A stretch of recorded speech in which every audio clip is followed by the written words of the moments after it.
tivesse que falar de mim, eu ia ficar um pouco preocupado, né? Porque eu não me preparei para falar de mim.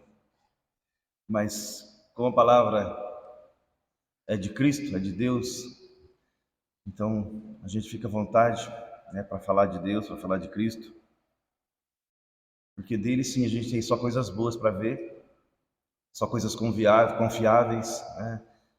Não precisamos maquiar nada, basta falar, né, basta falar da nossa experiência com Deus, já é uma pregação, né?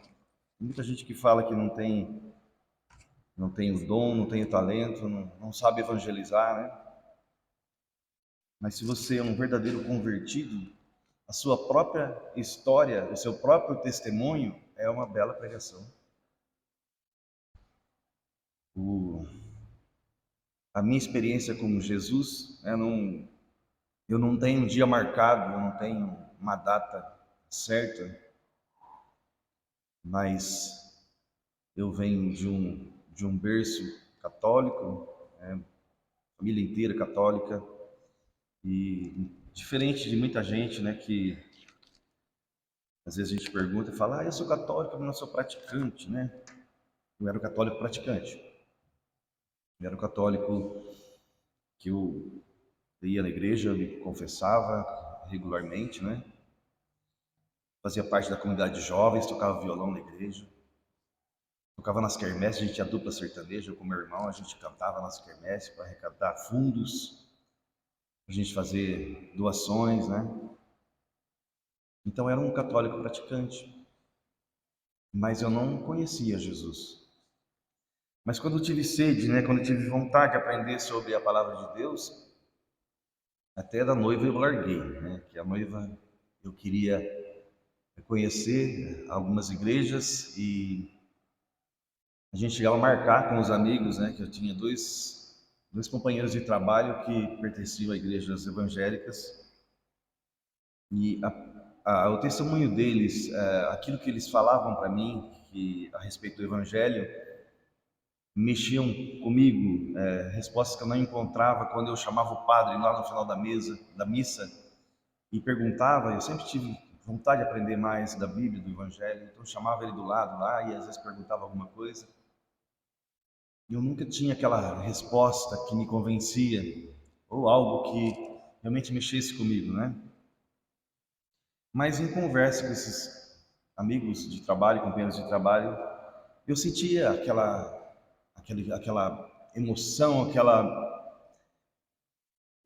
aquela sede que eu tinha de aprender um pouco mais do Evangelho, de entender os porquês das coisas. Então, eram um pouco saciadas quando eu conversava com eles. Então, a gente marcava, às vezes, de visitar a igreja deles, e na hora H, a noiva pulava para trás. Não estou boa, não estou afim.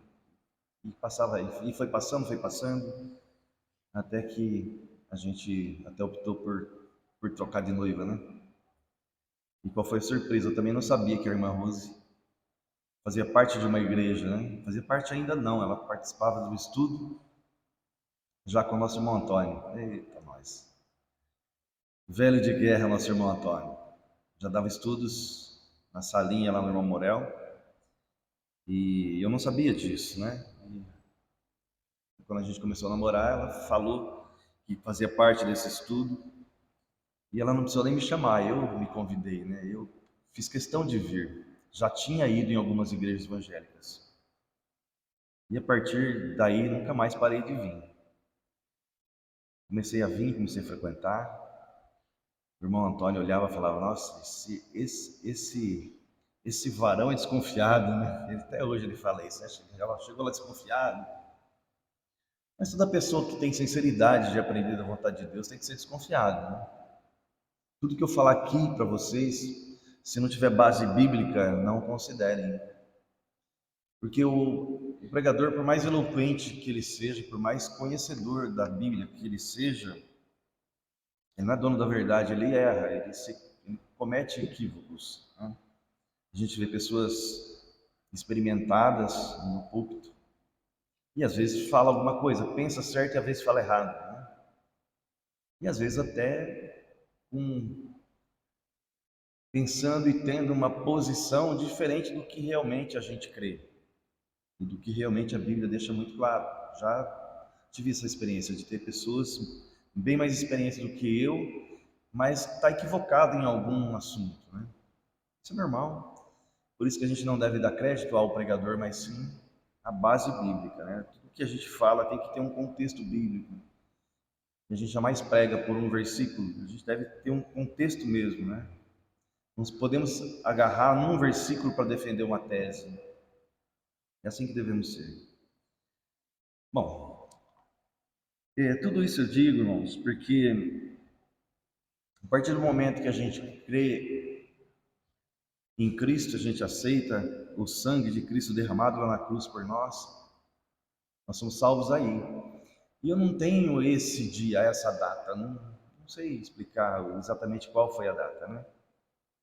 A partir do momento que eu fui tirando minhas dúvidas, que eu fui me sentindo à vontade com os estudos bíblicos e fui entendendo realmente, então eu fui adquirindo confiança, eu fui pegando gosto, né, pelas coisas de Deus. E quando eu me dei por mim, eu já era um convertido, tinha certeza disso, mas não sei a data. Eu acho bonito quando tem uma pessoa, né, que lembra exatamente, não, foi naquele dia, naquela noite, né? A gente vê muitas histórias assim, né? Foi naquela noite que eu me rendi a Cristo. Mas mesmo assim, eu tenho muita alegria, né, do mundo em que eu vivia, fazendo bailes, em boates, ganhava muito bem, a nossa banda era muito conceituada e a gente ganhava um certo dinheiro ali, mas o conhecimento do Evangelho foi mexendo, foi tirando, foi limpando. Deus trabalha assim, né? Não sou eu, não é você que fala assim, vou aceitar Jesus e a partir daqui eu vou mudar minha vida, vou ter uma vida diferente. Não funciona assim. É a sua entrega, é você reconhecer que é um pecador, é você entender o sacrifício de Jesus na cruz por você, é que vai fazer a diferença. E aquilo de ruim que você faz, aquelas coisas erradas que você faz ou fazia, né? É pelo conhecimento, é pelo trabalho que o Espírito Santo vai fazendo no teu coração que você vai deixando. Então Deus é que limpa as nossas vidas. Nós não somos, vamos bater no peito e falar, não, eu aceitei, eu fui, eu busquei, eu entendi. Não, é Jesus que teve misericórdia. Ele nos amou primeiro. Ele lá na eternidade passada, né, lá na eternidade que tem a eternidade para frente e tem a eternidade para trás, né? A eternidade para frente a gente até assimila, mais ou menos, né? Deus vai sempre existir, ele nunca vai ter fim, até que o nosso QI consegue assimilar isso, essa verdade. Mas quando a gente olha para trás, Deus sempre existiu, ele nunca teve começo, aí fica um pouco mais difícil, né? E Deus sempre existiu. E quando a gente fala Deus, né, nós estamos falando de Pai, Filho e Espírito Santo. Primeiro versículo bíblico, Gênesis 1, diz assim: no princípio criou Deus os céus e a terra. E quando fala Deus no original, no hebraico, é Elohim, quer dizer, os fortes, os poderosos. Tudo que é IM no final, em hebraico, é plural. E o plural do hebraico, me perdoem os irmãos que já conhecem essa parte, já falei tantas vezes, já vi outras pessoas falarem isso à frente, mas não se cansem de ouvir essa verdade. Porque aqueles que não entendem, não conhecem, ficam surpresos quando tem essa verdade falada desse jeito. Porque para mim foi uma novidade quando me falaram desse jeito. Porque quebra tantos paradigmas você entender essa verdade de versículo 1 de Gênesis. Porque quando fala os fortes, os poderosos, em plural, IM no final de hebraico, está falando de 3 ou mais que 3 pessoas. O plural do hebraico é diferente do português. Nós usamos singular para uma pessoa e plural para 2 ou mais que 2 pessoas. No hebraico não é assim.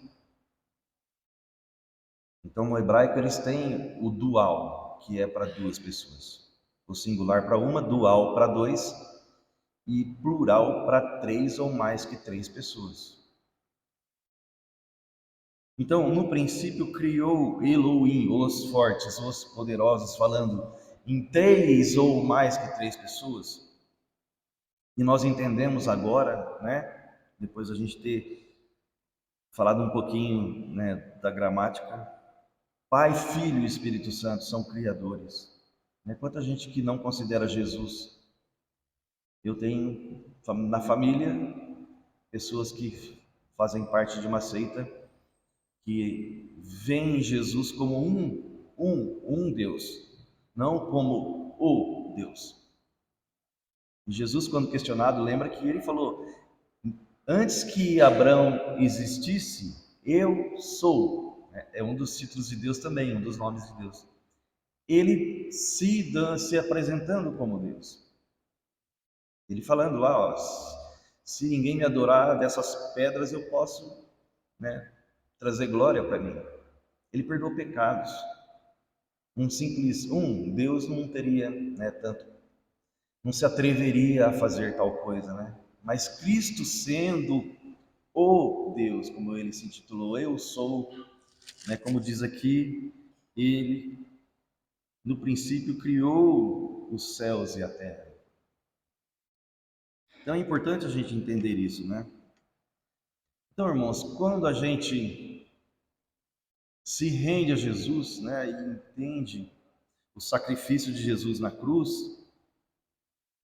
não precisa ter eloquência, né? É só ter sinceridade. É só abrir a boca, como a própria palavra também diz: abra a boca e eu vou encher de palavras. Então tudo faz sentido e é só você abrir a boca e pregar aquilo que você viveu, aquilo que você sentiu, você já está pregando o Evangelho, né? Então, graças a esse sacrifício de Jesus, lá na eternidade, ele já tinha combinado com o Pai que ele faria isso. Ele sabia que Adão falharia, ele sabia que Davi falharia, Moisés falharia, eu falharia, você falharia. Então, se não fosse a morte de Cristo na cruz, não haveria salvação para mim, nem para você, nem para ninguém.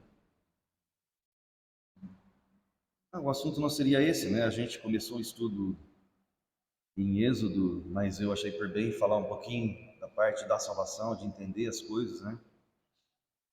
Porque tudo que foge daquilo que nós queremos, daquilo que nós entendemos,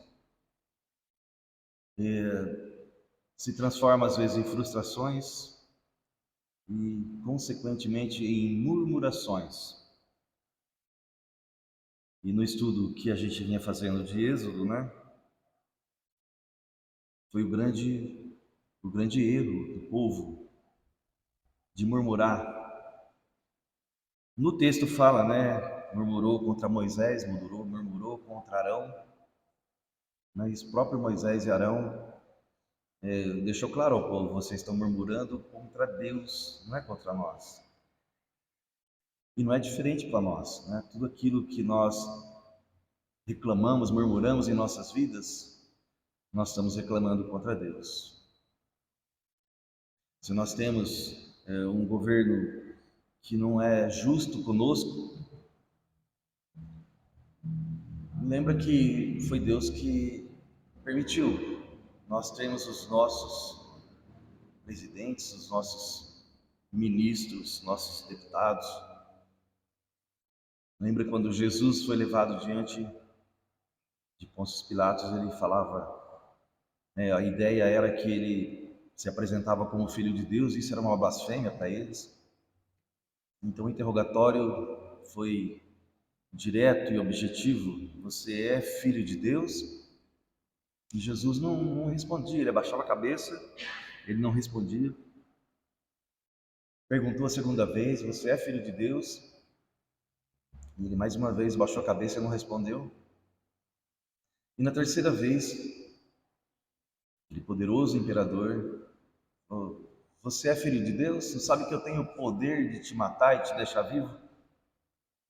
E Jesus então olhou bem para ele, olhou fixo nos olhos dele e falou: nenhum poder você teria se do alto não fosse te dado. Jesus não tinha essa de eu acho, pode ser, deve ser, vou ver, peraí, deixa eu estudar, deixa eu avaliar. Não. Jesus era objetivo, educado, mas objetivo. Então, a gente vê passagens bíblicas que fala que não cai uma folha de uma só folha de uma árvore se não for pela vontade do Senhor. A gente vê outra passagem que diz que nossos fios de cabelos estão contados pelo Senhor. Então Deus não é pego de surpresa em nada, tudo é pela permissão dele. Não quer dizer que ele escolheu, né, fazer tal povo sofrer, mas ele permite certos sofrimentos, né? Se nós temos tanta injustiça no nosso país, é porque o nosso país está precisando de uma correção, está precisando de um chacoalhão. Se você tem problema na tua vida e você acha que o teu vizinho não tem, é um engano teu. Muitas pessoas que têm mais problemas que você, às vezes parece que é a pessoa e a família mais feliz do mundo. Porque aquilo que você mostra ser não quer dizer que é aquilo que você é. E geralmente as pessoas mais falsas, mais fingidas e de piores caráter, de pior caráter que se possa ter, são as pessoas mais tranquilas e mais transparentes e mais bondosas diante dos olhos das pessoas. Então a gente deve tomar muito cuidado de como a gente olha o mundo, como a gente analisa o nosso redor, para a gente às vezes pôr no coração a murmuração contra Deus. Às vezes até no seu íntimo você não está direcionando a Deus, mas a murmuração é contra Deus. Porque como já falamos nesses versículos passados, tudo é pela vontade do Senhor. Eu perdi meu pai há 11 anos atrás e faz muita falta meu pai. Cada um de nós aqui tem certeza que já perdeu alguém que amou muito, né? Que ama muito. A gente não deixa de amar as pessoas, né? Porque morreram. Mas eu vou ficar lamentando a falta do meu pai? A lamentação é contra Deus. Se Deus resolveu assim levar ele, e eu creio que foi o melhor para ele, a forma de vida como ele levava, nunca teve problema de saúde, nunca ficou internado, nunca teve osso quebrado, nunca fez cirurgia, tinha muita saúde, muita coragem de fazer as coisas. Eu nunca vi meu pai dizer assim, tô com preguiça. Hoje eu estou com preguiça. Mas já estava com câncer avançado no pulmão, já tinha um nódulo no cérebro e já tinha uma mancha no rim, quando a gente descobriu, né? Até então nunca tinha tido nada, nunca tinha reclamado de nada e com 34 dias ele faleceu após a descoberta. Ele foi mexer, foi fazer exame, então. Mas é só um exemplo, irmãos. Nós temos que agradecer a Deus pela oportunidade de ter as pessoas que nós perdemos. Temos que ser gratos pelo privilégio de ter aquelas pessoas em nossas vidas. Eu tenho a educação que eu tenho graças à educação que Ele me deu. Deus nos deu esse privilégio.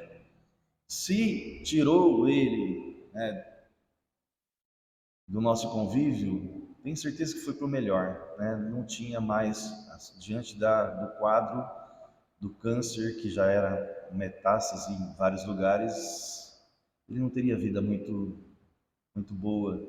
E para um homem que nunca dependeu de nada, nunca dependeu de ninguém, ele ser trocado por alguém, comer na boca, fazer hemodiálise, que é o quadro que ele ia se encaixar mais algum tempo. Então, é assim que nós devemos enxergar as coisas ruins que acontecem conosco. Temos que ser gratos à parte boa e também à parte ruim que nos acontece.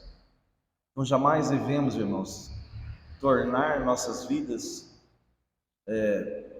e sermos pessoas frustradas, né? Olhar um lado com os olhos negativos para tudo que acontece de ruim. Tudo que nos acontece de ruim é para o nosso benefício próprio.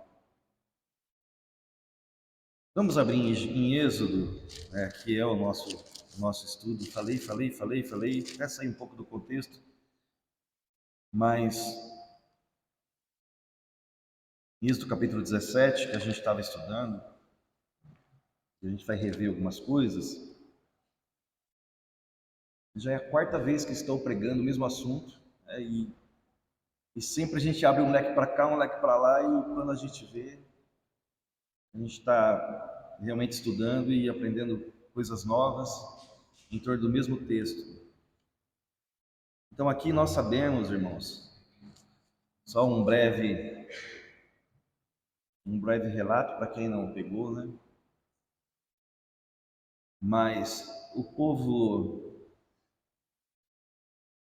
israelita, os filhos de Jacó, né, foram 12, os 12 filhos, e com as mulheres, com os filhos, com os animais que tinham na época, acabaram indo para o Egito. E fala, né, que foram 70 almas daqueles que saíram dos lombos de Jacó.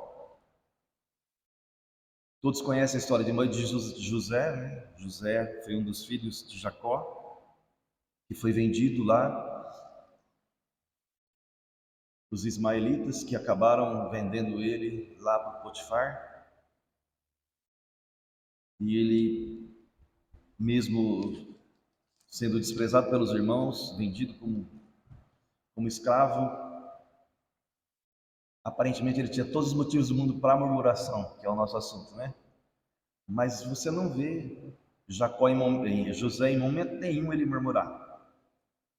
E como eu disse no início desse estudo, né? Quando a gente fala de José, é tão gostoso, eu gosto tanto desse assunto, mas todos que ouvem gostam, né? Não é só um privilégio meu, todos gostam. Mas é fácil para a gente, simples para a gente assimilar e aceitar e achar bonito, quando nós sabemos, quando nós conhecemos o final.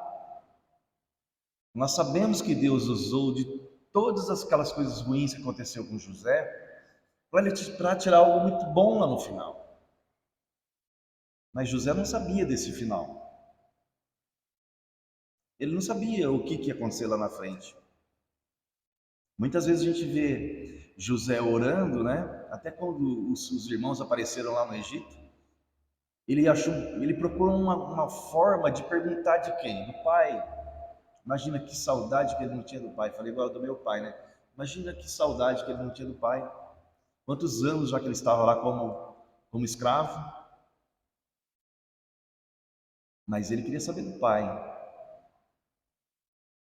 Então, toda essa história é fácil para a gente entender porque nós não estamos na pele da pessoa que está passando por tudo isso. Só que às vezes você e eu, nós estamos passando por uma provação, umas dificuldades que Deus permitiu, porque lá na frente Ele tem um plano para você, mas você não sabe desse plano, né? Deus tem algo maravilhoso para você lá na frente. Só que para chegar nesse algo maravilhoso, você tem que passar por algumas situações difíceis, tristes.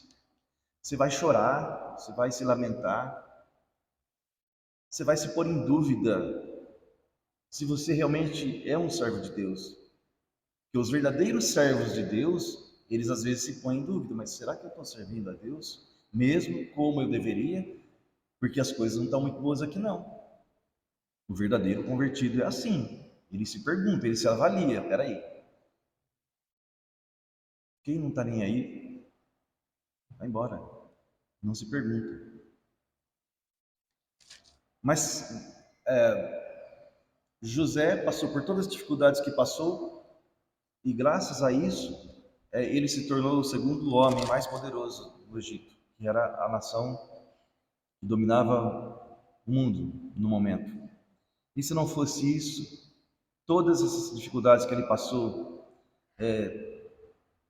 e lá no final, né, ele ser exaltado como o vizir, próprio vizir do Egito, e Deus se usar desse servo para falar real para o faraó o que haveria de acontecer, porque ele sonhou, mas não sabia interpretar.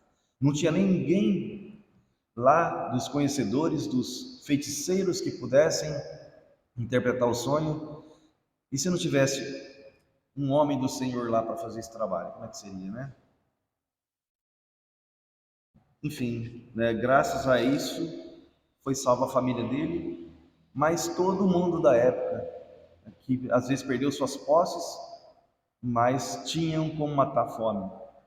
E se não tivesse uma sabedoria tão grande, né, dada pelo Senhor, quem poderia interpretar os 7 anos de fartura e os 7 anos de miséria que viria após os 7 anos de fartura? Enfim, dessas 70 almas, esse povo se tornou muito poderoso, muito forte, muito avançado também em tecnologia. As melhores coisas no Egito, irmãos, foram feitas por mãos de israelitas. Não esqueçam disso, né? As próprias cidades do armazém que foram feitas lá foram feitas pelos israelitas. Só que quando morreu, né, aquela geração toda, e inclusive o próprio faraó, né, chegou um novo faraó que não conhecia a história, não tinha a mesma consideração que aquele faraó tinha por José, e viu aquele povo se reproduzindo, se fortalecendo, um povo forte, um povo hábil no trabalho. Ele ficou com medo.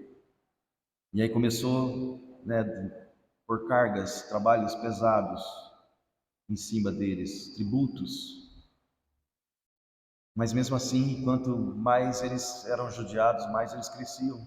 Resolveu matar os primogênitos, os filhos, né, todos os filhos, machos que nasciam, eram lançados no rio, só mantinham as mulheres, para impedir que eles crescessem, fortalecessem, porque estava vendo como um risco, né, que eles poderiam se tornar inimigos e se voltar contra o próprio Egito e tomar o poder deles. E esse povo cresceu muito. E ficaram 430 anos lá no Egito. E de tanto sofrimento e tanto fardo pesado, né? Deus tinha um plano para esse povo, como Deus tem um plano para você e para mim. E por isso que a gente não pode murmurar, porque aquilo que se torna tão confortável, tão estável para a gente, você põe na cabeça assim: eu estou bem empregado, eu estou ganhando bem, eu gosto do que faço, tenho férias, moro bem, mas será que é isso que Deus escolheu para você? Eu estava até de certa forma confortável quando eu tocava em boate. Eu ganhava mais tocando em boate do que trabalhando, e eu tinha um bom emprego também, eu trabalhava em multinacional. Mas Deus não me queria ali, mas para mim estava confortável. Eu estava em uma posição de destaque, né? Eu era o principal vocalista, eu era o maestro da banda, ganhando bem, sendo cortejado pelas menininhas novas. Eu tinha 17 anos quando eu entrei na banda, né? Eu era molecão novo. Os cabelos brancos chegaram bem depois. Mas e daí, né? O que leva você ter tanta glória para você mesmo? Você se sentir tão confortável? Muita gente fala assim, né? O importante é ser feliz, né? O importante é eu estar bem. Ah, eu vou naquela igreja porque eu me sinto bem. Não prega a verdade, mas eu me sinto bem lá e eu vou ficar lá. A palavra de Deus sai dela, povo meu, né? A palavra de Deus diz. Mas não adianta, irmãos, você estar num lugar confortável, você achar que está tudo bem, se não é esse o plano de Deus para a tua vida. E esse povo que cresceu muito lá dentro do Egito, Deus tinha um plano para esse povo. E o plano de Deus para esse povo não era que eles fossem escravos no Egito. Deus tinha, desde o começo que nós lemos lá, no princípio criou Elohim, Pai, Filho e Espírito Santo, os céus e a terra. Desde aqui, Deus tinha no coração dele uma nação.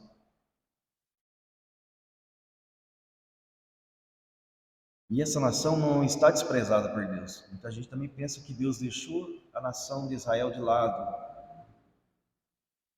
Como diz o irmão Antônio, Deus apertou o pause, né? Tem controle remoto na tua casa de TV, de videocassete, de alguma coisa, de DVD, ó, apertou o pause lá com o trabalho com a nação de Israel. Vai voltar o tempo que ele vai apertar o play de novo. Das 70 semanas que foram estipuladas para Deus trabalhar com o seu povo que está lá em Daniel, fala essa verdade, das 70 semanas, foram 69. Completou o ano de 69, de semanas, né? Quando Cristo foi crucificado. E aí Deus então apertou o pause, parou de trabalhar com a nação de Israel. Veio para os seus, mas os seus não o receberam. O povo de Israel, Jesus veio para o povo de Israel para ser o rei espiritual, não para tomar o lugar de Pôncio Pilatos, como é o que eles pensavam, que Jesus veio para tomar o reino, o poder, né? Não, Jesus veio para ser o rei espiritual. O trabalho que nós fazemos de pregar o evangelho, que eu estou aqui agora anunciando, que nós anunciamos, porque pregar o evangelho não é só aqui, né? O trabalho nosso tem que ser feito onde quer que você esteja. No seu trabalho, na sua casa, na praça, na praia, você está de férias, se você tem oportunidade, prega o evangelho, dê panfleto, ganhe almas. Nós somos pecadores, pescadores de homens, como Jesus falou para Pedro, venha ser pescadores de homens, de almas. Então, onde quer que nós estejamos, nós podemos ser usados. Mas Jesus veio para o povo de Israel, para que o povo de Israel fizesse esse trabalho. Mas o povo de Israel não aceitou. E até hoje, a maioria não crê que Jesus esteve na terra e cumpriu a sua missão, morreu pelo pecador. Não creem que aconteceu isso, não creem que teve essa primeira etapa. Eles esperam a vinda do Messias até hoje. Então, como veio para os seus e os seus não o receberam, então Jesus, Deus deu pause, né? Como eu vinha dizendo, parou de trabalhar com a nação de Israel e organizou a sua igreja lá com os apóstolos, primeiramente, os 12 que andaram com ele. Depois, o falso foi jogado fora, Judas Iscariotes, o traidor. Olha quantos exemplos, irmãos, que a gente tira, né? Por que Jesus, conhecendo tudo, porque ele conhecia, lembra que ele falou, um de vós há de me trair. E aquele que bota a mão comigo no prato, e justamente quando ele falou isso, Judas ia pegando, levando a mão para pegar o pão junto com ele. Então Jesus sabia. Como falamos agora há pouco, né? Deus não foi pego de surpresa em nada. Mas Jesus de antemão sabia o que ia acontecer. E por que permitiu, né? Que Judas Iscariotes, que além de traidor era ladrão, né? E nós temos passagens que mostram que ele tomava das ofertas, de parte das ofertas. Ele que era o tesoureiro. Por que Jesus permitiu um traidor? Por que Jesus permitiu que ele cuidasse, né, das ofertas? Será que Jesus, sabe, não tinha conhecimento? Acabamos de falar que ele tinha conhecimento de tudo. Mas olha como fica claro, né? Dentro de uma igreja verdadeira existem pessoas falsas. Onde tem muitas pessoas honestas, pode ter uma corrompida, ou mais que uma corrompida. Agora, você não pode julgar um trabalho todo, uma igreja toda, por causa de uma pessoa que não está andando conforme deveria. Você vai prestar conta a Deus, você não vai prestar conta a uma outra pessoa. Você não tem que fazer tapete vermelho, você não tem que pôr tapete vermelho para mostrar para os homens, mas é diante de Deus que você vai colocar limpo tudo que você fez, tudo que você é. Então, Deus tem um plano em tudo que Ele faz, em tudo que Ele permite de errado nas nossas vidas, meus irmãos. Ele tem um plano. E se Ele permitiu algo muito ruim na tua vida, é porque você pode suportar. Jamais Ele vai te dar algo que você não possa suportar.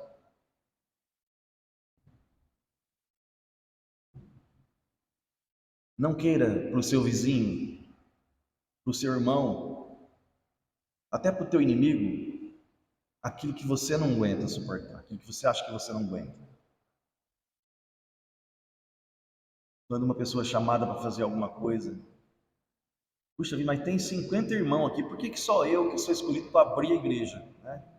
Eu estou usando um exemplo, meu irmão. Eu estou pregando com um pá, não, que nem diz o irmão lá de São Paulo. Pregar com um par isso aqui é para um, isso aqui é para outro, né? Não estou usando alfinetada para dar em ninguém, não. Não falei da porta, mas do jardim, aquele que cuida do caixa, aquele que toca piano, aquele que vem na frente pregar. Com tantos irmãos, por que eu? Porque Deus confiou isso a você. E você deve ficar feliz por isso. Olha, irmãos, a única forma que você tem de juntar galardão, todos sabem o que é galardão, né? Não é salvação. Cristo morreu na cruz, derramou o seu sangue até a última gota lá na cruz pelo teu pecado, para que você fosse salvo. Uma vez que você crê nisso, do fundo do teu coração, você entende que é um pecador, que você não tem outra forma de ir a Deus, senão por esse sangue maravilhoso que foi derramado pelo teu pecado, e pelos pecados de todo mundo, e pelos pecados até daqueles que não aceitam, porque Cristo derramou o sangue por todo o pecado. Não só para aquele que aceita, mas por todo o pecado, por todo pecador. Não existe pecado que não possa ser perdoado. Qualquer pecado que convencido de ser pecado e confessado, entregue no sangue de Cristo, esse pecado é perdoado. E é um perdão completo, não é um perdão que nós, passa 2, 3 anos, mas você fez isso para mim há 2 anos atrás, você fez isso para mim há 10 anos atrás, não. O perdão do Senhor é um lápis numa folha, um lápis bem levinho passado numa folha, que quando você passa a borracha, nem a marca do grafite ficou. Deus apaga completamente, uma vez confessado e arrependido e confessado, todo pecado é perdoado.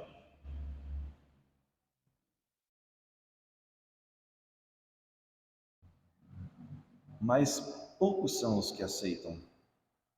Então a gente deve ter essa consciência.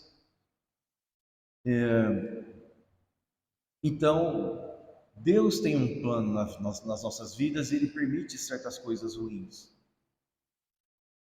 Então, a única forma que você tem de aumentar o teu galardão é passar por situações difíceis. Se você leva uma vida só de bênçãos, que galardão você tem?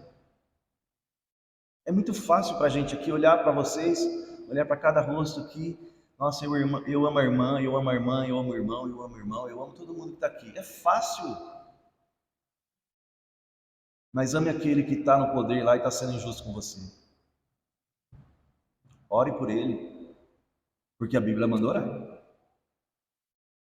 Muitas vezes a gente quer orar para Deus arrancar essa pessoa daqui e cair um troço. Não precisa ser muito pesado, não. 3 toneladinhas estava bom, né? Cair em cima dele, macetar dele. Muitas vezes nós pensamos assim do nosso inimigo.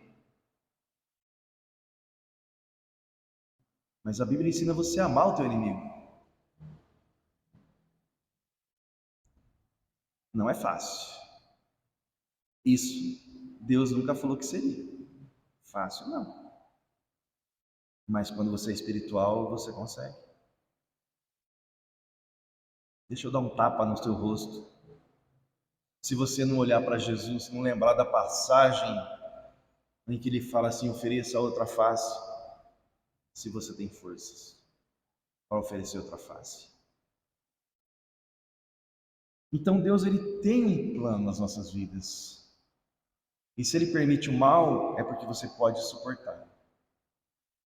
Se ele permite o mal que você pode suportar, e esse mal, quando suportado, se transforma em galardão, por que nós vamos murmurar? E mesmo que você não aponte a culpa a Deus naquela hora que você está reclamando do momento e murmurando do fundo do teu coração daquela situação, se você transmitir ao que você conhece da palavra de Deus, a murmuração é contra o Senhor, porque é tudo pela permissão dele. Ele tem controle de todas as coisas. Então, irmãos, voltando lá ao que eu até falei, anunciei, não lemos nada, só fiquei eu falando, mas vamos deixar que a palavra de Deus fale. Êxodo capítulo 17, vamos fazer essa leitura em alguns versículos para a gente meditar. A introdução está mais longa do que a canção. Êxodo capítulo 17, versículo 1. Depois toda a congregação dos filhos de Israel partiu do deserto de Sim pelas suas jornadas, segundo o mandamento do Senhor, e acamparam em Redefim, e não havia ali água para o povo beber. Aí eu comecei a fazer o relato e saí um pouquinho, né? Então, das 70 almas que chegaram lá no Egito, se transformaram em uma grande multidão, ficaram lá 430 anos, e quando Moisés se levantou, quando Deus levantou Moisés para libertar o povo, a palavra de Deus em Êxodo 12, 37 e 38, 37 a 38, vai narrar que saíram 600 mil homens. E quando fala 600 homens, está contando só homens acima de 20 anos. Nós vimos isso na pregação passada, né? Lá em Levítico no capítulo 1 de Levítico, você tem essa informação. Nós não vamos lá, senão não vai dar tempo da gente completar o que eu queria trazer para os irmãos hoje. Mas lá em Levítico capítulo 1, Deus fala para contar os homens acima de 20 anos, aqueles que podiam empunhar espada e participar de guerra. Era assim que era feita a contagem. E, se eu não me engano, no versículo 16 do capítulo 1, ele dá o número. Foram contados 603.500, parece, se não me engano, é mais ou menos isso. E aqui, quando fala que partiu 600 mil homens, em Êxodo 12, 37, ele fala, partiram coisa de 600 mil, quer dizer, aproximadamente 600 mil. E lá em Levítico ele dá o número completo. Então, só para a gente, né, ter assim uma base do que a gente vai ler aqui, capítulo 17. Se a gente multiplicar essa multidão de 600 mil homens, e aqui não está falando de estrangeiros, porque eu creio que nas 10 pragas que teve lá no Egito, muitos estrangeiros que estavam lá e viram as maravilhas que Deus operou, porque todas as pragas que caíam sobre os egípcios não atingiam os hebreus, lembra disso? O rio dos egípcios se tornou em sangue, mas lá na fonte de água onde os hebreus bebiam, não. Os gafanhotos foram na plantação dos egípcios, não dos judeus. As trevas vieram lá onde estavam os egípcios, não onde estavam os hebreus. E para finalizar, os primogênitos de tudo, inclusive dos animais, porque não foi só de pessoas, lembra que dos animais também foi levado, todos os primogênitos. E a coisa era tão. A gente tem que esmiuçar, irmãos, como se estivesse acontecendo agora. Porque uma família que perdia o filho mais velho, a mãe que perdeu o filho, às vezes perdeu o neto, às vezes perdeu vários sobrinhos, né? Então, lembra que é primogênito de tudo. Nossa família, nós não temos sobrinhos, nós não temos primos, nós não temos tios. Todo o primogênito da família era levado a isso. Então era muito mais triste do que se possa imaginar. A gente fica pensando no filho, né? Só no filho. Mas quantas pessoas que não perderam o filho, perderam o neto, às vezes vários netos, sobrinhos, enfim, né? Viveram como escravos, não era esse o plano, né? Desde o começo a gente está costurando para chegar nisso. Aquela vida confortável que eu tenho, que eu levo, o emprego que eu tenho, que eu acho que está bom, que está muito, muito certo, às vezes Deus fala para você assim, olha, larga tudo e vai lá para a Amazônia pregar o evangelho lá. Às vezes é esse o plano de Deus. Será que vai ser tão confortável para você, né, largar tudo e ir lá para a Amazônia? Mas se Deus quiser isso na tua vida, Ele vai arrumar um jeito de pôr você lá na Amazônia. Não vai aparecer um anjo na tua frente. Eu não acredito que Deus trabalhe assim hoje. Deus tem o poder, Ele pode, se Ele quiser, Ele pode fazer, mas não é a forma de trabalho que Deus trabalha hoje. Mas alguma coisa vai acontecer e botar você lá onde Deus quer que você esteja. Eu dei um testemunho aqui de um avião que caiu na Amazônia. Eu não lembro o nome, mas foi uma notícia mesmo, verídica agora, 2 meses atrás. Caiu um avião na Amazônia e o piloto não morreu. Ele ficou 32 dias na Amazônia, vagando na mata. E era um homem temente ao Senhor. Sabe qual que era a oração dele, irmãos? No primeiro dia que ele se encontrou após o acidente com vida na Amazônia, já foi um milagre, né? O avião ter caído e não ter morrido. A oração dele é que não chovesse. O que está acontecendo agora? Está chovendo. A oração dele é que não chovesse. E chovia todos os dias. Depois de vários dias chovendo, a oração dele, irmãos, é que não chovesse forte, para ele poder, né, se abrigar, conseguir algum alimento. Irmãos, a chuva ficava cada vez mais forte. Se imagine nessa situação. Você cai de um avião no mato. Você esquece de agradecer a Deus por não ter morrido e pede para não chover e chove. Aí você pede para não chover forte, aí chove forte mesmo. Você vai dar graças a Deus, você vai colocar em dúvida se há um Deus mesmo ou não. O mundo faz isso. A primeira coisa que acontece é o mundo colocar em descrédito a presença de Deus. Mas o 32º dia de chuva, e chuva forte, ele escutou barulho na floresta, e ele, pelo barulho, ele foi direcionando e tinha muitas pessoas apanhando castanhas na mata. E aí ele ficou todo feliz porque conseguiu socorro, né? E conversando com as pessoas, eu quero ser breve agora, é por isso que estou resumindo rápido. As pessoas explicaram para ele, né, que a única situação que trouxe eles ali para colher castanhas foi a chuva forte. Eles nunca vinham apanhar castanhas ali. Eles tinham uma quantidade de castanhas para entregar, e no lugar que eles costumavam apanhar castanhas, estava tudo inundado, porque choveu muito. Então eles foram obrigados a ir numa região mais alta para poder colher as castanhas, exatamente na região onde estava esse homem. Podia ter sido tão injusto como o Senhor, né? E nós, será que nós estamos passando por esses dias de chuva e não estamos reconhecendo a mão de Deus em nossas vidas? E esse povo, voltando ao nosso assunto, né? Depois de ter visto tantas maravilhas lá no Egito, as 10 pragas, Aqui, capítulo 17, eles já tinham passado pelo Mar Vermelho. Lembra que eles pisaram em terra seca, não estava molhado o chão.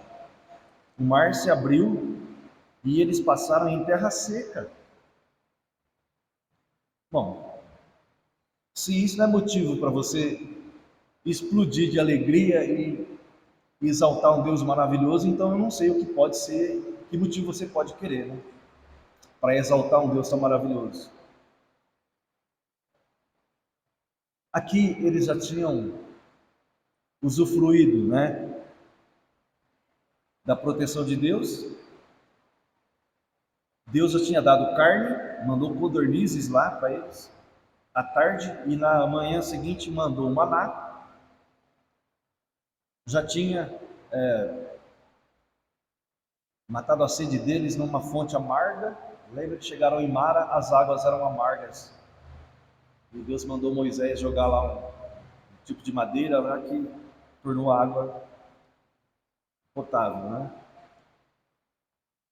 E aqui no capítulo 17, depois de ter passado por tudo isso, né, uma grande multidão, que nós falamos, começamos a falar dos números e eu acabei não completando a ideia, mas saíram 600 mil homens acima de 20 anos, foram mulheres e crianças e estrangeiros.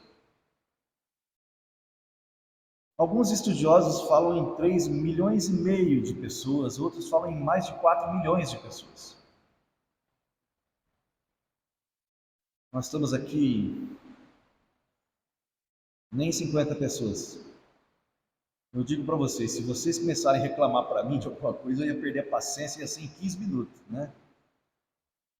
E aqui já fazia talvez um mês ou mais de um mês que Moisés estava conduzindo esse povo, a gente não sabe exatamente, a Bíblia não relata. A gente, pelos cálculos aqui da distância, né, já tinham andado aqui uns 300 e poucos quilômetros, desde quando saíram do Egito. E a gente não sabe quanto caminharam, mas não foi muito mais que um mês, ou 2 meses, não sei. Não vou aqui colocar uma data, mas que seja 2 meses. 2 meses é pouco tempo para você esquecer de tanta coisa que você viu lá no Egito, né? As pragas, passar pelo Mar Vermelho, você vê cair pão do céu. Então era uma grande multidão e tudo reclamando em torno de Moisés. E aqui, capítulo 17, nós começamos a ler. Depois, toda a congregação dos filhos de Israel partiu do deserto de Sim pelas suas jornadas, segundo o mandamento do Senhor, e acamparam em Redifim. E não havia ali água para o povo beber. Então contendeu o povo com Moisés e disse: Dá-nos água para beber. E Moisés lhes disse: Por que contendes comigo? Por que tentais ao Senhor? Está vendo? A reclamação não era contra eles, era contra Deus. Tendo, pois, ali o povo sede de água, o povo murmurou contra Moisés e disse: Por que nos fizeste subir do Egito para nos matares de sede, a nós e aos nossos filhos, e a nosso gado? Clamou Moisés ao Senhor, dizendo: Que farei a esse povo? Daqui a pouco me apedrejarão. Então disse o Senhor a Moisés: Passa diante do povo e toma contigo alguns de seus anciãos de Israel, e toma a tua mão, a tua vara com que feriste o rio, e vai. Eis que eu estenderei ali diante de ti sobre a rocha em Horebe, e tu ferirás a rocha, e dela sairão águas, e o povo beberá. E Moisés assim o fez diante dos olhos dos anciãos de Israel.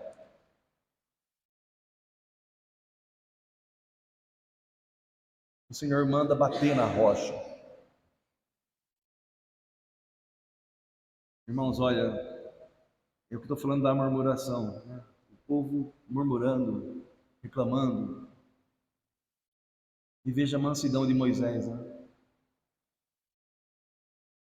Moisés jamais ele fugiu da responsabilidade que Deus recomendou ele. Lá, quando Deus falou com ele lá diante da sarça ardente, ele quis refugar, né?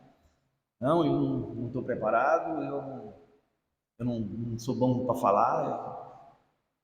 Como é que você vai questionar contra Deus aquilo que Deus quer que você faça? Deus sabia que ele faria o trabalho, né? E jamais ele fugiu né, da responsabilidade. Ele sempre teve a sabedoria de quando, porque a gente vê ele responder ao povo, né? Parece que ele está até enérgico. Eu acredito que ele estava enérgico, né?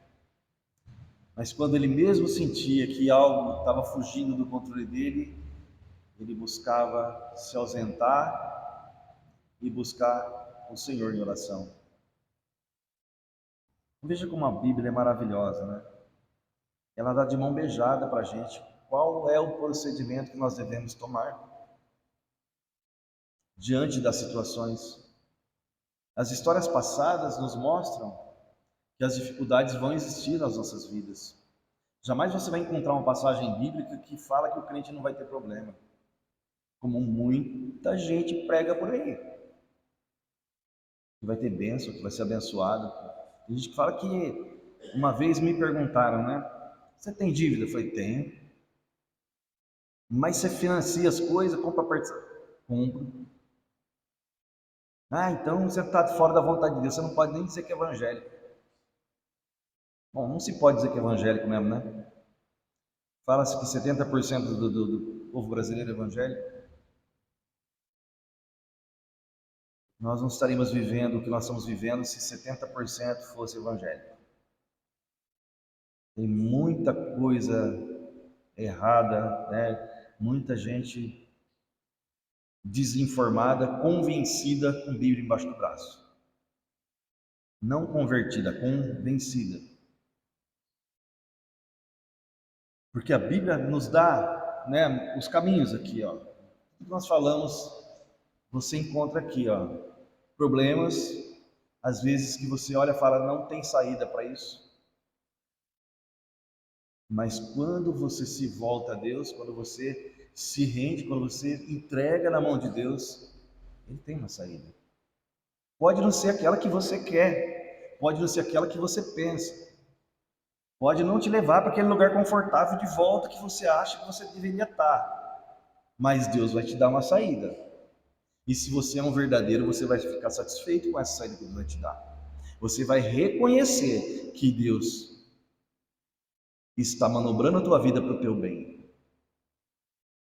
Então a gente vê aqui murmuração de um povo que viu onde Deus trabalhar em prol deles.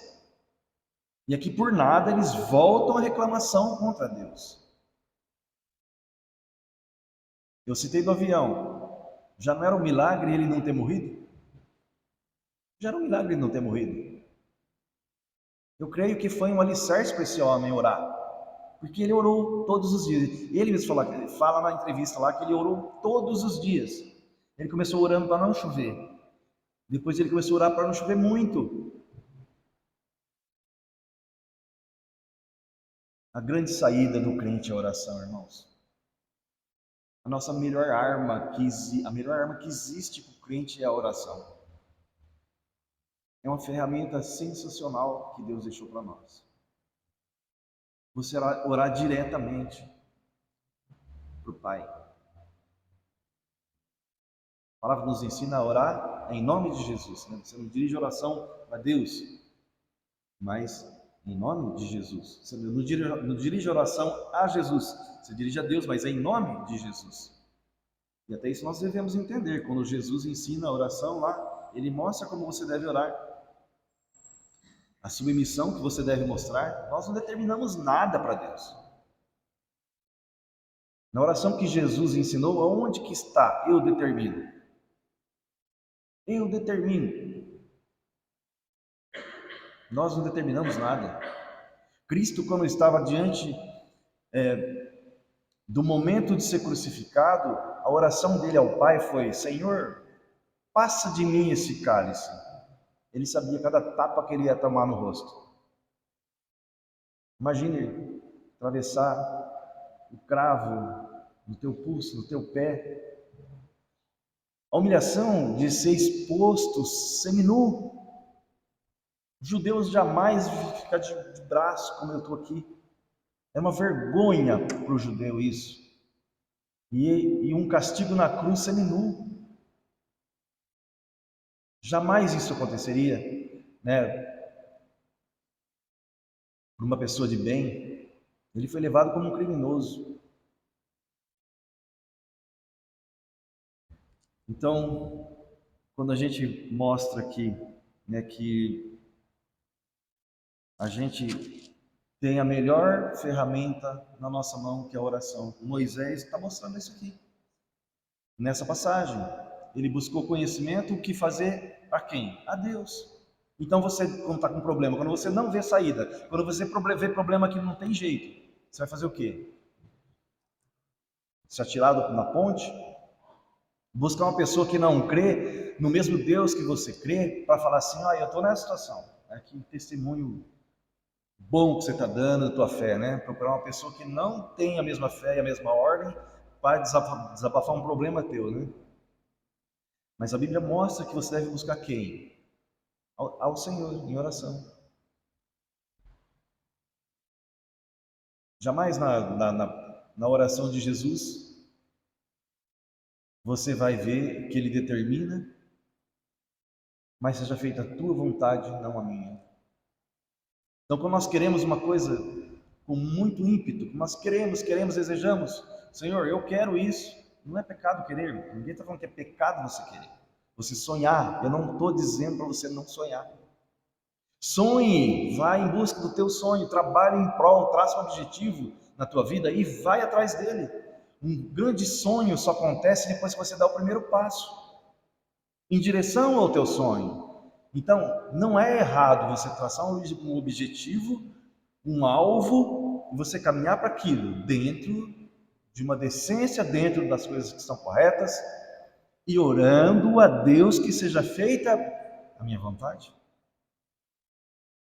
Senhor, eu quero isso assim, eu quero um carro desse ano, dessa cor, desse modelo. Olha, Senhor, me ajuda, eu quero. Mas olha, Senhor, seja feita a tua vontade. Se não for da vontade de Deus, vai adiantar alguma coisa? Não vai.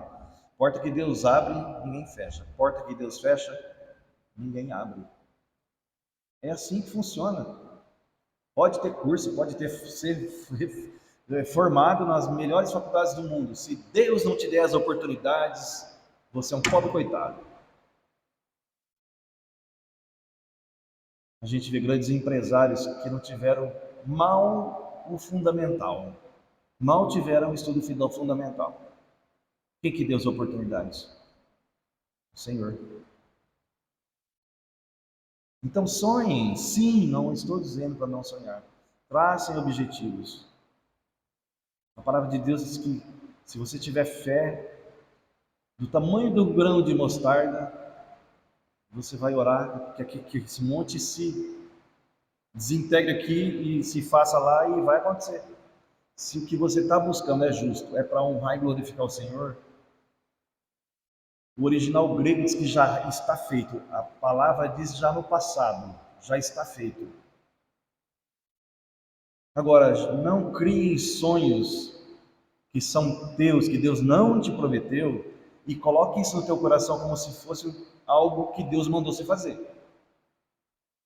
Que a frustração vai ser grande, você vai murmurar, vai desagradar o teu Criador, e quando você se der por si, se você é um crente de verdade, verdadeiro, você vai falar, puxa vida, o sonho era meu, não era de Deus. É a história que nós estamos vendo, irmãos. Deus tinha um plano para esse povo, e eles aqui estavam querendo voltar para o Egito. Lá nós tínhamos carne, lá nós tínhamos cemitério, até isso eles estavam falando. Como se fosse uma vida maravilhosa lá, né? Ser escravo, fazendo tijolo, comida regrada. Mas quando você põe no teu coração algo que não é um plano de Deus, é comum que isso aconteça. Vai vir a frustração, vai vir a murmuração por algo que não foi Deus que te prometeu. Foi você que criou isso em você. E eu estou dando um testemunho de coisa que eu passei recentemente. Eu criei algo no meu coração que eu achava que era vontade de Deus. Só que quando eu vi a viola em caco, né? Quando não aconteceu aquilo que eu achei que deveria acontecer, que era vontade de Deus, Então, bateu a tristeza, bateu a amargura, bateu a frustração. E Deus trabalha tão maravilhosamente, irmãos, né, que eu já dei esse testemunho, mas teve irmãos que não estavam aqui. E eu abri uma oração que eu não costumo abrir, assim, quando eu vejo que não é a mesma fé e ordem nossa, eu não fico abrindo muitas coisas, né, principalmente oração. E estava lá, oração. Recebi de um, eu até posso chamar de irmão, porque, embora não faça parte da mesma igreja, ele, quando a gente fala em salvação, ele entende que é o sangue de Cristo, não é a placa da igreja. E muitas igrejas não entendem isso, né? Não é o batismo, é o sangue de Cristo, não é a tua oferta, não é o teu trabalho, é o sangue de Cristo. Mas enfim, eu resolvi abrir oração. E o que tinha na oração, né? Senhor, me perdoe por me sentir frustrado, por algo que eu pus no meu coração, não foi o plano do Senhor. Me perdoe por não entender, me dê sabedoria para não cair mais nisso, me ajuda a discernir a tua vontade, a não pôr no meu coração aquilo que não é a tua vontade. A oração era isso, irmãos. Era o que eu precisava. Deus, ó, puxou minha orelha e falou, tá vendo, filho? É isso aqui. E se Deus não te está dando a coisa boa que você quer, porque não é para ser. Pelo menos agora não. Pode ser que seja lá na frente. Então, irmãos, para fechar, né? A gente citou o exemplo aqui desse povo que viu tantas bênçãos em tão poucos dias e eles reclamavam, reclamavam, reclamavam. Por quê? Porque criaram sonhos que não foi o que Deus prometeu. Quando eles viram a situação, a possibilidade deles partirem, saírem de uma escravidão, irem para uma terra que emanava leite e mel, a terra prometida, que tudo era lindo, que tudo era maravilhoso, eles não estavam contando com o deserto, né? Com a sede, com o sol quente, com as serpentes lá do deserto, com as guerras que eles encontraram pelo caminho. Não era mentira o que Deus prometeu. Deus prometeu algo, sim, mas tem as situações que antecedem a bênção. E nós temos que interpretar isso. Os problemas que nós temos aqui, irmãos, são os 40 anos de deserto. É uma parábola, né? Uma parábola. Nós éramos escravos do mundo antes de crer no sangue de Cristo. Como o povo era escravo do Egito lá. O povo de Deus era escravo do Egito. Lá nós éramos escravos do pecado aqui. A partir do momento que nós entendemos que existe um Salvador e aceitamos a Ele, nós queremos ser batizados. Nós não somos batizados para ser salvos. Nós somos salvos como cremos em Cristo. Já somos salvos.